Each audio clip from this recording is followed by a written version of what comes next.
Hi, hello. This is Dr. Srinivas Pulpa, veterinary small animal practitioner, Kondapur, Hyderabad. So ఈరోజు మనం pets vomiting predisposing causes ఏంటి అంటే జనరల్గా చేంజెస్లో కానీ అలాగే మనం ఫారెన్ బాడీ తినడం వల్ల కానీ ఏదైనా ఆడుతూ బొమ్మలు కానీ ఏమైనా మింగేసిన చిన్న ప్లాస్టిక్ ముక్కలు మింగినా కానీ వామిటింగ్ వచ్చే ఛాన్సెస్ ఉంటుంది. అలాగే వైరల్ బ్యాక్టీరియల్ అండ్ పారాసిటిక్ ఇన్ఫెక్షన్స్లో కూడా వామిటింగ్స్ వస్తాయి. ఇంకా సివియర్ కేసెస్లో అయితే liver, kidney and pancreatitis and gastrointestinal ఇష్యూస్లో కూడా వామిటింగ్స్ అనేవి వస్తాయి. ముఖ్యంగా ఇవి ఎలా డిఫరెన్షియేట్ చేయాలి?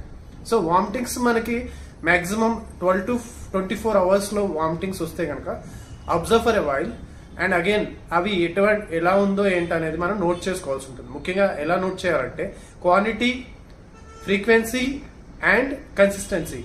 ఈ కలరు, కన్సిస్టెన్సీ అండ్ క్వాంటిటీ, ఈ వామిటింగ్లో ఈ మూడు మనం ముఖ్యంగా నోట్ చేసుకుని we have to consult the doctor.